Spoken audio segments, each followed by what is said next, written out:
Welcome to my second video about my machine being hacked. This one's more about what to look for on your machine. Hopefully you saw the first one, so you'll have a bit more insight on why I'm here, why I'm doing this. So hopefully this video will be of help to you and let you look for a few things that I've noticed and found out while searching my machine since the hack. The downside of it is, since doing these videos, I've completely had to reinstall my machine because I was pretty sure that my machine was being accessed remotely. So I was very dubious about all the passwords I've changed, so I had to change my passwords again. So this is something you should look into to try and hopefully help that it won't happen to you.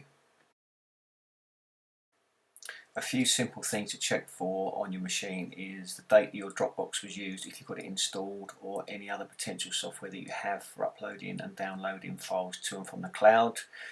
Check your firewall settings, the infamous decrypted DMG file that I had that was the source for all the software to be run from, and also notice that my search engine wasn't working correctly, all of which I'll take you through in a moment.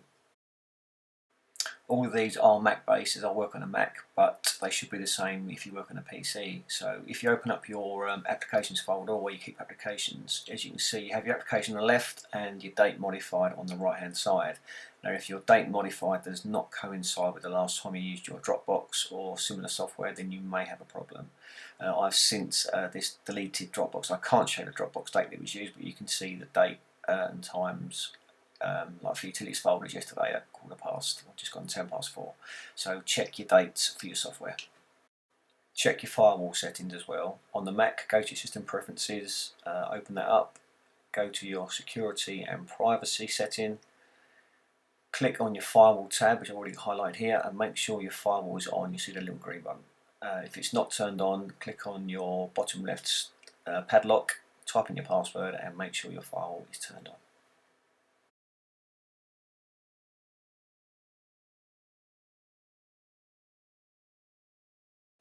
Right, the decrypted DMG file. This I found by mistake by opening up my disk utility program, and I saw the DMG sitting there and I had no idea where it come from or what it even was.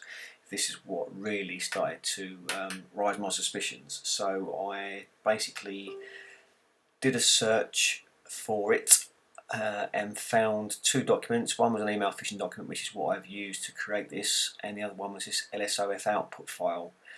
I opened this up in TextEdit and done a search decrypted, and once I've done that search it found the text within that file, which was the decrypted DMG. I'll just show you this here. Here's a file, just do a quick search for it. There it is. Once I found where it was on my machine in this private var folders within this long folder name, I went to my go to folder window, did the search of var folders, which is on there, and it brought it up on my machine. It was in this folder called T, which as you can see I had no access to because there's no little opening triangle next to it, which also raised my suspicions. So what I had to do was I had to click on the folder. As you can see, got no permissions to open it, and then if you do an Apple I on the actual folder, you can open up its permissions. Just show this here, click on there, open it up, there you go. So down here you can see read and write for the system, and everyone else has got a custom folder, custom access. So I unlinked it with a little padlock so I could do it, change the read and write so I could actually get inside the folder. Done that, apply to all enclosed, and OK that. Just showing that. That then gives me access to open up that folder, which I'll do now. Now when I first opened this, the decrypted DMG disappeared. When I searched for it again within disk utility, I could no longer find it. It had magically deleted itself.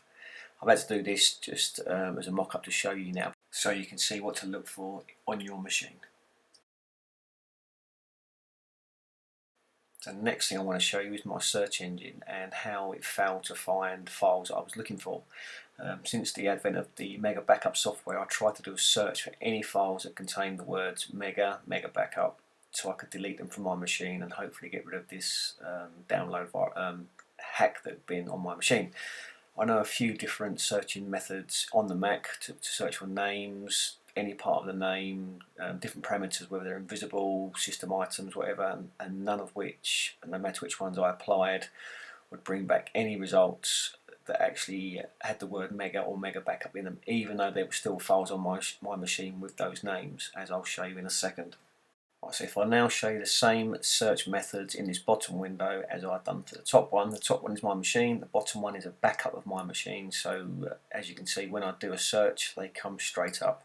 So there's something on my machine that's running in the system that won't allow me to find these words that contain mega backup to delete them. Again, very, very crafty, very, very clever. And as you can see from these two files, they are both used around the same time, or at the same time that my machine got backed up. It's quite surprising. On this bottom one here, there's also this raw camera support version, so I was under the impression that perhaps they were accessing my camera as well while I was working on it to get information and to see keystrokes, etc. Again, I'm not sure, but the dates and the usage of these things all tie in with when this, the time zone between when this hack actually happened. So it's, yeah, all very strange. Hopefully these few things that I've shown you have given you a bit of an idea of what can be done, and a few things you can do to check your machine to make sure things haven't happened or aren't happening. So if you see some random software starting up, whether it's a backup software like Mega Backup or if it's a Dropbox or something, please delete it straight away. And if you watch my next video, I shall show you some ways that you can put some precautions in place and some simple things you can do to try and help you not get your machine hacked and not to lose your passwords to these people so they can access your bank account and try to take money from you.